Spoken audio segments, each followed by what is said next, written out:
Have you ever wondered why kids seem to just absorb a new language, almost like magic, while adults are often stuck in the mud with grammar books? It's a huge puzzle in language learning, and it's exactly what the linguist Stephen Krashen set out to solve with his really influential monitor model. Okay, let's really get into this. I mean, think about it. A child can move to a new country and be chattering away in months without a single lesson.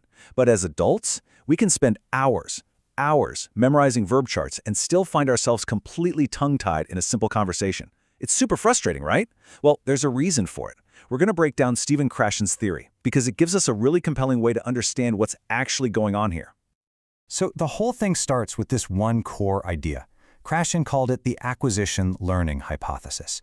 He basically said we have two totally different ways of getting good at a language. On one hand, you've got acquisition. This is that subconscious, natural process. It's how you picked up your first language as a kid. Just by being around it, trying to communicate, you're not thinking about rules, you're just using it.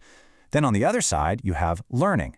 This is the stuff you do in a classroom, consciously studying vocabulary, memorizing grammar rules, really focusing on being correct. For Krashen, these two are like oil and water. They don't mix. And here's the kicker. He argued that learning rules doesn't really turn into acquiring the language. Right, so if acquisition is the goal, how does it actually happen?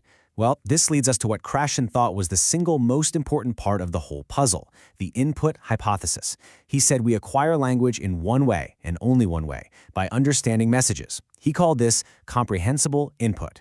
And it has to be at just the right level, which he famously called I+1. So I is your current level, what you already know, and the +1 is new stuff that's just a little bit beyond your grasp. It's the engine of language acquisition. You need input that challenges you just enough to learn something new, but not so much that you're completely lost. Okay, so if comprehensible input is what fuels acquisition, then what's the point of all that conscious learning of grammar rules? Why bother? Well, Krashen had a very specific and pretty limited role for it. He called it the monitor hypothesis. As he says here, our learned knowledge has only one job, to act as an editor or a monitor.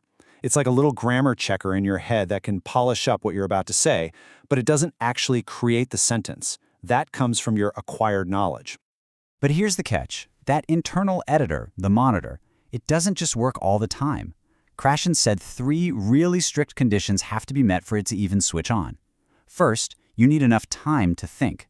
Second, you have to be focused on the form. You have to actually be thinking about being correct. And third, you have to consciously know the rule you're trying to use. Now think about a real spontaneous conversation. It's fast, it's messy, you almost never have all 3 of those things at once. And that explains so much, right? It's why you can ace a grammar quiz but still make that same mistake when you're just chatting with someone. But wait, there's another piece to this. Even if you're surrounded by perfect comprehensible input, it might not get through. Why? Because of this idea, the effective filter hypothesis. Krashen imagined this metaphorical barrier, an effective filter. And when you're feeling anxious or bored or you just lack confidence, that filter goes up. It literally blocks the input from reaching the part of your brain that acquires language. We've all felt this, right?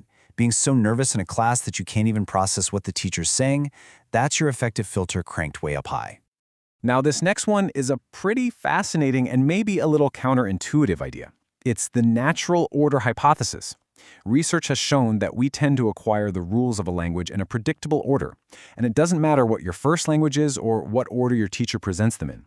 For example, when learning English, people almost always master the plural S on nouns, like in cats, way before they master the third-person S on verbs, like in he walks. So even if your teacher drills he walks, she talks from day one, your brain might just not be ready for it yet. It suggests our brains have their own built-in syllabus. So, what's the final verdict on Krashen's model? Well, you can't deny its influence has been absolutely huge. It really helped shift language teaching away from just memorizing rules and towards actually communicating. It's the reason so many classrooms today try to be low-stress, comfortable places. But it's definitely got its critics.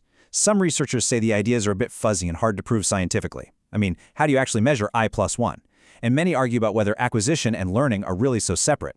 Plus, the model is almost all about import, and critics point out that it pretty much ignores the super important role that speaking, producing output, plays in cementing what you know. So let's bring this all back to you. What does this mean if you're trying to learn a language right now? Well, Krashen's model suggests maybe you should focus a little less on perfectly memorizing every grammar rule and more on finding books, podcasts, or shows that you genuinely enjoy and can mostly understand. It's about lowering that affective filter and just letting your brain's acquisition engine do its thing. So think about your own journey for a second. Which of these ideas really hits home for you? Was it that feeling of your brain shutting down in a stressful class?